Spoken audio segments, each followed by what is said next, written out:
मुख्यमंत्री पुष्कर सिंह धामी ने सचिवालय में नार्को कोऑर्डिनेशन की बैठक ली। इस बैठक में सीएम धामी ने तमाम अधिकारियों को 2025 तक ड्रग फ्री देवभूमि के लिए मिशन मोड में कार्य करने के निर्देश दिए। सीएम धामी ने कहा है कि देवभूमि को नशा मुक्त करने के लिए हमें एकजुट होकर काम करने की आवश्यकता है और ड्रग सप्लायर्स पर कड़ा प्रहार भी करना होगा ताकि बच्चों और युवाओं को ड्रग्स की चपेट में आने से बचाया जा सके। सीएम ने ड्रग्स नेटवर्क को तोड़ने के लिए पुलिस, आबकारी और ड्रग कंट्रोलर विभाग को मिलकर काम करने के निर्देश भी दिए। इसी के साथ ही सीएम ने 2 नशा मुक्ति केंद्रों की स्थापना करने की बात भी कही। आज हम लोगों ने ये तय किया है कि ड्रग्स फ्री उत्तराखंड एक संकल्प लेकर हम लोग इस पर काम करेंगे, जिससे कि पूरी तरह से उत्तराखंड नशे से मुक्त हो। उस दिशा में हम लोग काउंसलिंग से लेकर एक हमारी जो नारकोटिक्स रैपिड एक्शन फोर्स है उसका भी जो है उसको भी प्रकाश में लाएंगे। जल्दी उसका गठन करेंगे जो इन सब चीज़ों पर नज़र रखेगी, इन गतिविधियों पर। इसमें हमारा पुलिस विभाग का महत्वपूर्ण रोल रहेगा, स्वास्थ्य विभाग का और साथ में आबकारी विभाग, और जिन विभागों का भी इसमें सहयोग हो सकता है उन सभी विभागों को लेकर उसकी गठन की कार्रवाई करने के लिए आज हम लोगों ने निर्णय लिया है। 2 जगह पर नशा मुक्ति केंद्र बनाने का अभी निर्णय लिया है। जल्दी से जल्दी अगले 1 माह के अंदर दोनों जगह पर उसका करेंगे। एंटी नारकोटिक्स टास्क फोर्स जल्दी अस्तित्व में आएगी और उसके अस्तित्व में आते ही सारे काम हमारे शुरू हो जाएंगे। बीजेपी के पूर्व प्रदेश अध्यक्ष मदन कौशिक ने कांग्रेस नेता अधीर रंजन चौधरी के द्वारा राष्ट्रपति द्रौपदी मुर्मू को लेकर की गई विवादित टिप्पणी पर नाराजगी जाहिर करते हुए कांग्रेस पर हमला किया। मदन कौशिक ने कहा है कि कांग्रेस नेताओं को आदिवासी महिला का सम्मान होते रास नहीं आ रहा है। मदन कौशिक ने अधीर रंजन चौधरी और कांग्रेस के राष्ट्रीय अध्यक्ष सोनिया गांधी को आदिवासी समाज और महिलाओं के अपमान पर पूरे देश से माफी मांगने की बात भी कही। जिस प्रकार एक जनजाति महिला को राष्ट्रपति पद का प्रत्याशी जब एनडीए ने बनाया तभी से कांग्रेस के नेता इस प्रकार की बयानबाजी कर रहे हैं और आज तो उन्होंने सारी सीमाएं पार कर दी हैं।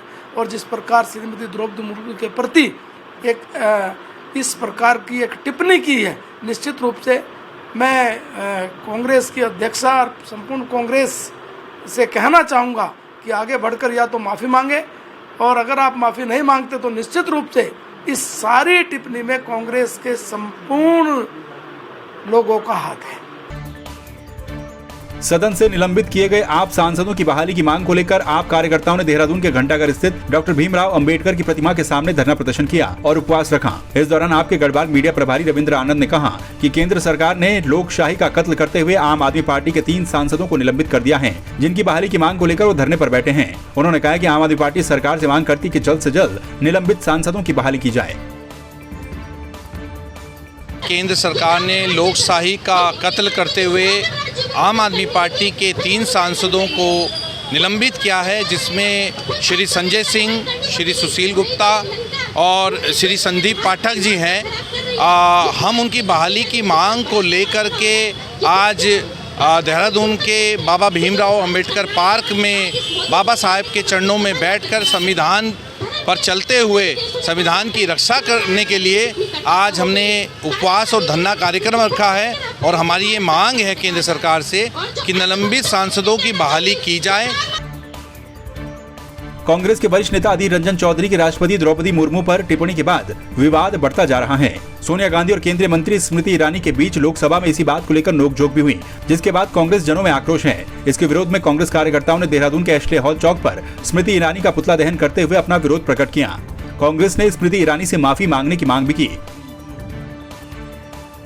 इस बार उन्होंने क्या, हमारे जो लीडर है, और सिर्फ हमारे लीडर नहीं पूरे देश के लीडर है, और अपोजिशन के लीडर के साथ जो कल उन्होंने संसद भवन में हैकलिंग करी, जो उनके साथ दुर्व्यवहार करा, उसके हम लोग घोर निंदा करते हैं। और वो लोग जो एक कैबिनेट मंत्री, एजुकेशन मिनिस्टर भी रही, वो शिक्षा का मतलब भूल गई, संसद की परिभाषा भूल गई, और अपोजिशन के लीडर से इस तरीके का दुर्व्यवहार जो उन्होंने करा उसके लिए उनको माफ़ी मांगनी चाहिए। पूरे देश में आज कांग्रेस पार्टी इसका विरोध कर रही है, उनके पुतले दहन कर रही है।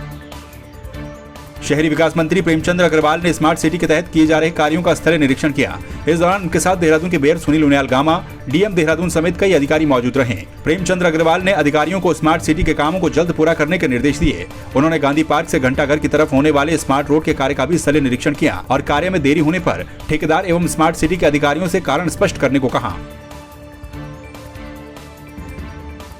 जो स्मार्ट सिटी का सड़कों का काम अभी मैं जिस प्रकार से देख रहा था, जो हालात मैंने देखी, संतोषजनक तो नहीं कहा जा सकता। और जो मैं महसूस कर रहा हूँ कि एक दूसरे पे डाल के अपनी बात को दूसरे पे थोपना, ये मुझे इसमें जो महसूस हुआ।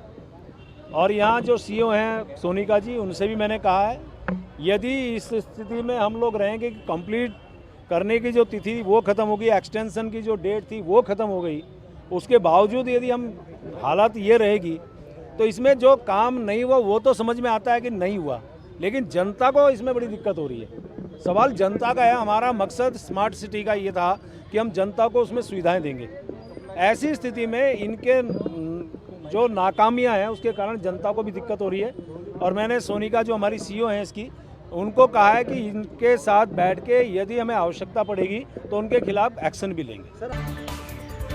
लाल कुआं तराई पूर्वी गौला रेंज की वन विभाग की टीम ने पिछले कुछ दिनों में अवैध खनन और लकड़ी तस्करी के खिलाफ बड़ी कार्रवाई करते हुए कई वाहनों को सीज कर उनसे जुर्माना वसूला है। वहीं वन विभाग की इस कार्रवाई से तस्करों में हड़कंप मचा हुआ है। आपको बता दें कि तराई पूर्वी गौला रेंज के वन क्षेत्राधिकारी आरपी जोशी के नेतृत्व में वन विभाग की टीम ने पिछले कुछ दिनों में कई वाहनों को सीज कर उनसे जुर्माना वसूल किया।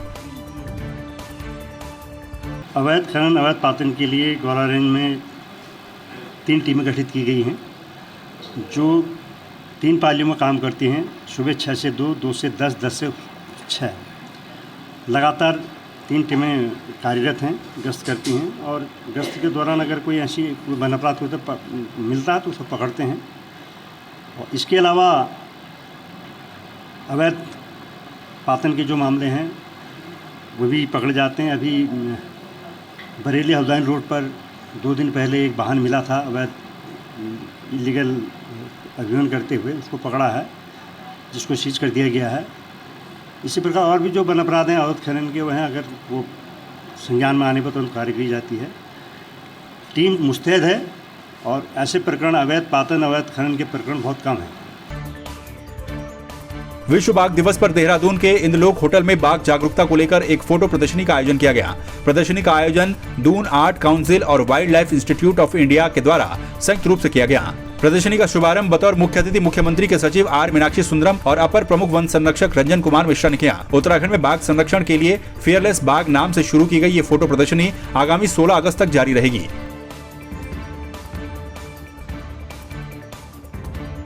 अच्छा लग रहा है कि पिछले कुछ सालों में टाइगर कंजर्वेशन में उत्तराखंड ने बहुत अच्छा काम किया है।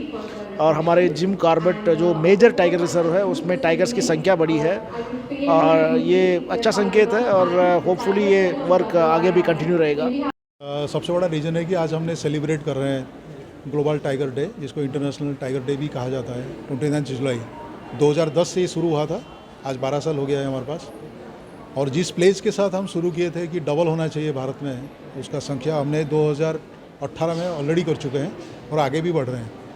तो उसी को सेलिब्रेट करने के लिए आज यहाँ पर हमने इकट्ठा हो रखे हैं। सबसे बड़ी बात है कि इसमें सभी एज के जो प्रबुद्ध लोग हैं उनका फोटोग्राफ्स एवं उनका पेंटिंग्स यहाँ पर है, इंक्लूडिंग चिल्ड्रन, जो कि बहुत अच्छा एक संदेश देता है कि भविष्य में हमारा टाइगर का पॉपुलेशन का जो प्रोटेक्शन है और उनका संख्या बढ़ने का जो संभावना है, ये बहुत ही अच्छे हाथ में है, मैं यही कहूँगा। पिथौरागढ़ में भारी बारिश का कहर जारी है। बीती देर रात को धारचूला नगर में एल धारा के पास भूस्खलन हो गया, जिससे मार्ग अवरुद्ध हो गया। वहीं सुरक्षा की दृष्टि से 8 परिवारों को अन्यत्र शिफ्ट किया जा चुका है, जिसके चलते कोई जनहानि नहीं हुई। भूस्खलन होने से बड़े बड़े बोल्डर और मलबा धारचूला बाजार की ओर आए। वहीं भूस्खलन की चपेट में 2 भवन भी पूर्णतः क्षतिग्रस्त हो चुके हैं, जबकि अन्य भवन खतरे की जद में हैं। प्रशासन ने करीब 40 परिवारों को टीआरसी, जीआईसी और जनजाति छात्रावास में बने आश्रयों में शिफ्ट कर दिया है।